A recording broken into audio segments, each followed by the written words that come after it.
Hello everyone, स्वागत है एक बार फिर से आप सभी का आपके अपने YouTube channel forms for you में। और आज के सीरीज में हम करेंगे यूकेपीएससी से रिलेटेड आगामी प्रतियोगी परीक्षाओं में पूछे जाने वाले महत्वपूर्ण क्वेश्चंस की सीरीज को। तो इसके लिए आप वीडियो में लास्ट तक बने रहें और अगर आप चैनल पर पहली बार विजिट कर रहे हैं तो चैनल को सब्सक्राइब जरूर कर लें। तो चलिए स्टार्ट करते हैं आज के सीरीज को। तो पहला क्वेश्चन है, डायनामाइट का आविष्कार किसने किया था? आपसे पूछा गया है डायनामाइट को किसने डिस्कवर किया, तो इसका राइट आंसर है अल्फ्रेड नोबेल ने इसको डिस्कवर किया था। इसके अलावा देखिए हम और भी ऑप्शन को देख लेते हैं। एडिशन की अगर हम बात करें तो इन्होंने खोज की थी बल्ब की, ठीक है। सेकंड हमारे पास जेएल बेयर्ड, इन्होंने खोज किया था टेलीविजन का। और अगर हम ग्राहम बेल की बात करें तो इन्होंने खोज किया था टेलीफोन का, ठीक है। तो आपको ये सारे ही पॉइंट क्लियर हो गए होंगे। सेकंड क्वेश्चन है, परमाणु बम का आविष्कार किसने किया था? तो देखिए यहाँ पे जो चारों ही ऑप्शन है ये रॉन्ग दिए गए हैं। तो परमाणु बम का आविष्कार किया था जूलियस रॉबर्ट, ठीक है, जूलियस रॉबर्ट ओपनहाइमर ने किया था, ठीक है, ओपनहाइमर ने। तो आपको ये ध्यान रखना है। और देखिए यहाँ पे एक और पॉइंट में आप सभी को क्लियर कर दूं, अगर यहाँ पे अणुबम पूछा जाता, ठीक है, तो अणुबम का आविष्कार किया है ऑटो हॉर्न ने, ठीक है, तब आंसर होता ऑप्शन ए। तो इस क्वेश्चन के लिए राइट आंसर हो जाएगा जूलियस रॉबर्ट ओपनहाइमर। अगला क्वेश्चन है, देखिए ध्वनि की तीव्रता मापने के लिए किस यंत्र का उपयोग किया जाता है? देखिए ध्वनि की तीव्रता के लिए पूछ रहा है तो इसके लिए यूज किया जाता है ऑडियोमीटर का, ठीक है। ऑप्शन बी जो होगा इसके लिए राइट आंसर होगा। क्वेश्चन नंबर 4 है, दूध की शुद्धता मापने के लिए किस उपकरण का उपयोग किया जाता है? देखिए दूध की शुद्धता की बात कर रहा है तो इसको मेजर किया जाता है लैक्टोमीटर द्वारा, ठीक है। ऑप्शन सी इसके लिए राइट आंसर होगा। इसके अलावा देखिए अदर ऑप्शन की हम बात करें तो मैनोमीटर का यूज किया जाता है तरल या गैस का दबाव मेजर करने के लिए, ठीक है। ऑडोमीटर का यूज किया जाता है वाहनों द्वारा चली गई दूरी के लिए। और पायरोमीटर की अगर हम बात करें तो इसका यूज किया जाता है उच्च तापमान के लिए, ठीक है। तो आपको सारे ही पॉइंट क्लियर हो गए होंगे। तो बढ़ते हैं अगले क्वेश्चन की ओर। अगला क्वेश्चन है, लावा से बनी चट्टानें क्या कहलाती हैं? तो इन्हें बोला जाता है आग्नेय चट्टानें, ठीक है। ऑप्शन 20 का राइट आंसर होगा। क्वेश्चन नंबर 6 है, निम्नलिखित सूची में कौन सा नगर गंगा नदी के किनारे नहीं बसा है? देखिए नहीं बसा है पूछा जा रहा है। देखिए वाराणसी बसा हुआ है, कानपुर भी बसा है, इलाहाबाद भी बसा है। तो इस क्वेश्चन का जो राइट आंसर होगा वो है आगरा, ठीक है। आगरा जो है वो यमुना नदी के तट पर बसा हुआ है। तो इसके लिए जो राइट आंसर है क्या है? Option C. अगला क्वेश्चन है, मजदूर दिवस किस तिथि को मनाया जाता है? तो ये सेलिब्रेट किया जाता है 1 मई को। अगला क्वेश्चन है, देखिए करो या मरो, डू और डाई किससे संबंधित है? तो ये नारा किसने दिया था आपसे पूछा जा रहा है। मोतीलाल नेहरू, जवाहरलाल नेहरू, गोपाल कृष्ण गोखले, इनमें से कोई नहीं। तो देखिए डू और डाई का जो नारा था ये दिया था महात्मा गांधी जी ने, ठीक है। किसने दिया था? महात्मा गांधी जी ने। तो इसका राइट आंसर क्या हो जाएगा? ऑप्शन डी होगा। क्वेश्चन नंबर 9 है, निम्नलिखित में किसका संबंध हॉकी से है? तो हॉकी से संबंध है आगा खा कप का, ठीक है। ये जो आगा खा कप है ये हॉकी के फील्ड में दिया जाता है। इसके अलावा देखिए Durand cup, Rovers cup, Subroto Mukherjee cup की अगर हम बात करें तो ये कप फुटबॉल से संबंधित है। तो आपको ये पॉइंट क्लियर हो गया होगा। आई होप कि आप सभी के लिए सीरीज हेल्पफुल रह रही होगी। अगर आपको सीरीज पसंद आ रही हो तो सीरीज को लाइक जरूर करें। नेक्स्ट क्वेश्चन है, देखिए भारत का सर्वोच्च नागरिक सम्मान कौन सा होता है? देखिए सर्वोच्च नागरिक सम्मान पूछा जा रहा है तो इसका राइट आंसर है ऑप्शन सी भारत रत्न, ठीक है। भारत रत्न जो है राष्ट्रीय सेवा के लिए दिया जाता है। अगला क्वेश्चन देखिए, पराक्रम के लिए भारत का सर्वोच्च पुरस्कार कौन सा है? देखिए आपको 4 ऑप्शन दिए गए हैं, इनमें से पूछा जा रहा है पराक्रम के लिए सर्वोच्च पुरस्कार कौन सा है? तो इसका राइट आंसर हो जाएगा ऑप्शन सी परमवीर चक्र। क्वेश्चन नंबर 12 है, देखिए इनमें से कौन सा कथन सत्य है? चंद्र ग्रहण सदैव अमावस्या के दिन होता है। चंद्रमा जब सूर्य और पृथ्वी के मध्य आ जाता है तो सूर्य ग्रहण होता है। पृथ्वी की वार्षिक गति के कारण दिन रात होते हैं। पृथ्वी की दैनिक गति के कारण ऋतु परिवर्तन होते हैं। तो इसमें देखिए सत्य कथन है, चंद्रमा जब सूर्य और पृथ्वी के मध्य में आ जाता है तो सूर्य ग्रहण होता है, ठीक है। ऑप्शन 20 का राइट आंसर होगा। नेक्स्ट क्वेश्चन है, ऑपरेशन फ्लड का संबंध है। देखिए ऑपरेशन फ्लड का संबंध किससे पूछा जा रहा है? फलों से, बाढ़ से, भूमि कटाव से, इनमें से कोई नहीं। तो देखिए ऑपरेशन फ्लड का संबंध है डेयरी उद्योग से, ठीक है। इसकी जो शुरुआत की गई थी 1970 में की गई थी।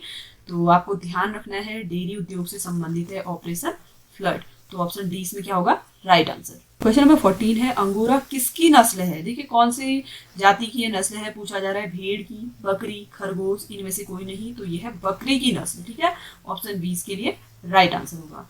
बढ़ते हैं हम अगले क्वेश्चन की ओर। नेक्स्ट क्वेश्चन है न्याय शास्त्र किनके द्वारा संस्थापित किया गया। देखिए न्याय शास्त्र पूछा जा रहा है तो इसका राइट आंसर है ऑप्शन सी गौतम ऋषि द्वारा। क्वेश्चन नंबर 16 है भारतीय गणराज्य के प्रथम राष्ट्रपति कौन थे। देखिए पहले राष्ट्रपति पूछा जा रहा है भारत के, तो इसका राइट आंसर होगा option B doctor Rajendra Prasad. Question number 17 है छत्तीसगढ़ और झारखंड राज्य का गठन किस वर्ष में हुआ, तो इसके लिए राइट आंसर होगा ऑप्शन बी 2000 में। ठीक है, इसके अलावा देखिए एक और राज्य का गठन हुआ था 2000 में। आप लोग कमेंट करके इसका आंसर जरूर दें, वो कौन सा राज्य है जिसका गठन 2000 में हुआ था। अगला क्वेश्चन है देखिए जिंदावेस्ता धार्मिक ग्रंथ किस धर्म से संबंधित है। देखिए कौन से धर्म से संबंधित है पूछा जा रहा है, तो ये संबंधित है पारसी धर्म से। ठीक है, ऑप्शन 20 के लिए राइट आंसर होगा। क्वेश्चन नंबर 19 है कि स्कर्वी रोग किस विटामिन की कमी के कारण होता है, तो बहुत ही सिंपल सा क्वेश्चन है, ये होता है विटामिन सी की कमी के कारण। नेक्स्ट क्वेश्चन देखिए गेटवे ऑफ इंडिया। देखिए यहाँ पर आपसे इंडिया गेट नहीं पूछा गया है, यहाँ पे पूछा गया है गेटवे ऑफ इंडिया, तो ये स्थित है मुंबई में। ठीक है, ऑप्शन 20 का राइट आंसर होगा। क्वेश्चन नंबर 21 है पागल कुत्ते के काटने से उत्पन्न बीमारी को क्या कहते हैं। देखिए जब पागल कुत्ता काटता है उससे उत्पन्न जो बीमारी होती है उसे बोला जाता है हाइड्रोफोबिया। नेक्स्ट क्वेश्चन देखिए भारत का केंद्रीय बैंक, देखिए सेंट्रल बैंक पूछा जा रहा है भारत का कौन सा है, तो इसका राइट आंसर होगा आरबीआई यानी कि reserve bank of India. Question number 23 है वंदे मातरम के लेखक निम्नलिखित में कौन है। देखिए आपसे क्या पूछा गया है वंदे मातरम के लेखक, तो इसका राइट आंसर होगा ऑप्शन डी बंकिम चंद्र चटर्जी। अगला क्वेश्चन है ब्रह्म समाज के संस्थापक कौन थे। देखिए ब्रह्म समाज पूछा जा रहा है, ये भी कई बार रिपीटेड क्वेश्चन है, तो इसका राइट आंसर हो जाएगा ऑप्शन बी राजा राम मोहन राय। नेक्स्ट क्वेश्चन है देखिए निम्नांकित सूची में कौन सा राष्ट्रीय पार्क उत्तराखंड में स्थित है। देखिए राष्ट्रीय पार्क पूछा जा रहा है, इनमें से कौन सा उत्तराखंड में स्थित है, तो इसका राइट आंसर हो जाएगा option A Corbett national park. ठीक है, इसे पहले जाना जाता था हेली नेशनल पार्क के नाम से, ये भी याद रखें, कई बार ये भी आपसे पूछा जाता है, तो ये आपको ध्यान रखना है। बढ़ते हैं अगले क्वेश्चन की ओर। अगला क्वेश्चन देखिए फूलों की घाटी से किस राज्य का संबंध है। आपसे पूछा जा रहा है कि इनमें से कौन से राज्य में फूलों की घाटी स्थित है, तो इसका राइट आंसर हो जाएगा ऑप्शन बी उत्तराखंड। ठीक है, उत्तराखंड के चमोली में स्थित है फूलों की घाटी, तो आपको ये भी ध्यान रखना है। नेक्स्ट क्वेश्चन है इंडियन मिलिट्री अकादमी यानी कि आईएमए कहाँ स्थित है, तो ये स्थित है देहरादून में। ठीक है, ऑप्शन 20 के लिए राइट आंसर होगा। नेक्स्ट क्वेश्चन है विश्व प्रसिद्ध रॉक गार्डन कहाँ स्थित है। देखिए रॉक गार्डन आपसे पूछा जा रहा है अजंता, देहरादून, सांची, चंडीगढ़, तो ये स्थित है चंडीगढ़ में। क्वेश्चन नंबर 29 है भारत का राष्ट्रीय चिन्ह कहाँ से लिया गया है। देखिए राष्ट्रीय चिन्ह पूछा जा रहा है, तो ये लिया गया है सारनाथ स्थित अशोक स्तंभ से। ठीक है, ऑप्शन ए इसका राइट आंसर होगा। क्वेश्चन नंबर 30 है राष्ट्रीय चिन्ह में सिंहों की संख्या कितनी है। देखिए आप लोगों ने कई बार देखा होगा, आपसे पूछा जा रहा है कि राष्ट्रीय चिन्ह में सिंहों की संख्या कितनी है, तो इनकी संख्या है 4। ठीक है, ऑप्शन 20 के लिए राइट आंसर होगा। बढ़ते हैं अगले क्वेश्चन की ओर। क्वेश्चन है देखिए गृह मंत्रालय का मुख्य कार्य है। देखिए गृह मंत्रालय का मुख्य कार्य है आंतरिक सुरक्षा और राजनीतिक मामलों से। ठीक है, ऑप्शन सी इसका राइट आंसर होगा। नेक्स्ट क्वेश्चन है निम्नलिखित में से कौन एक तिलहनी फसल यानी कि ऑयल सीड क्रॉप है। तो देखिए ऑयल सीड आपसे पूछा जा रहा है, यहाँ पे देखिए मसूर होगा। ठीक है, मैसूर नहीं है, मसूर है, लोबिया, सूरजमुखी, बरसिम, तो इसका राइट आंसर होगा जो सनफ्लावर होता है उसके सीड से ऑयल बनता है, तो इसके नाम से ही आपको पता चल रहा होगा ऑयल सीड कौन है, सूर्यमुखी है। ठीक है, क्वेश्चन नंबर 33 है सांची किसके लिए प्रसिद्ध है, तो सांची प्रसिद्ध है बौद्ध स्तूप के लिए। ठीक है, क्वेश्चन नंबर 34 है हिम रेखा किसको कहते हैं। देखिए हिम रेखा आपसे पूछा जा रहा है, तो उस काल्पनिक रेखा को कहा जाता है जिसके ऊपर सदैव क्या रहती है, बर्फ रहती है। क्वेश्चन नंबर 35 है ग्रीनविच किस देश में है। ग्रीनविच है यूनाइटेड किंगडम में। ठीक है, ऑप्शन 20 के लिए राइट आंसर होगा। बढ़ते हैं अगले क्वेश्चन की ओर। नंदा देवी शिखर कहाँ स्थित है। देखिए नंदा देवी शिखर पूछा जा रहा है, ये स्थित है उत्तराखंड में।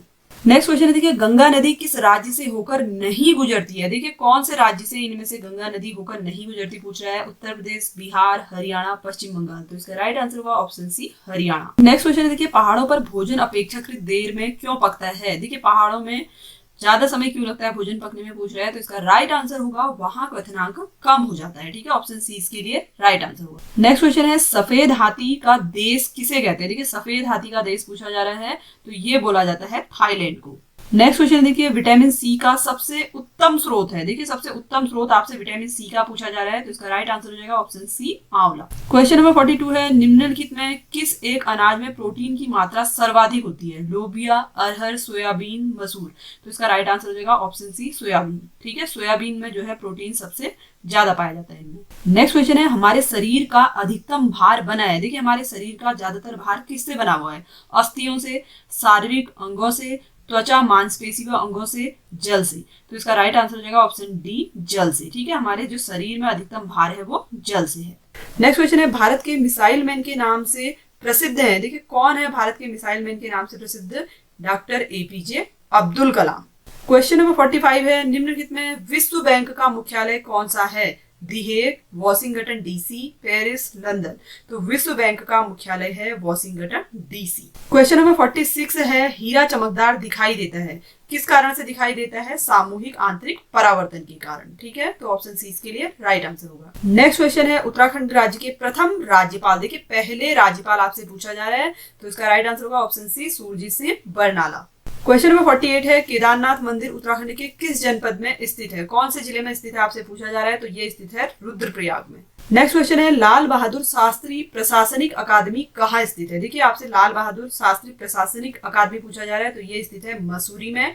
बढ़ते हैं अगले क्वेश्चन की ओर। क्वेश्चन नंबर 50 है, वीआरएस क्या है? देखिए वीआरएस का फुल फॉर्म पूछा जा रहा है, स्वैच्छिक सेवानिवृत्ति योजना। आप लोगों ने कई बार सुना होगा या अपने आसपास में देखा होगा, कई लोग जॉब से वीआरएस ले लेते हैं, जिसे बोला जाता है स्वैच्छिक सेवानिवृत्ति योजना, यानी कि अपनी इच्छा से अपनी जॉब को सेवानिवृत्त होना। तो फ्रेंड्स, ये तो थे आज के 50 मोस्ट इंपोर्टेंट सेलेक्टेड क्वेश्चंस जो प्रीवियस ईयर के एग्जाम्स में आपसे पूछे गए हैं। आई होप कि आप सभी के लिए सीरीज हेल्पफुल रही होगी। वीडियो अगर आपको पसंद आया हो तो वीडियो को लाइक, शेयर और चैनल को सब्सक्राइब जरूर कर लें।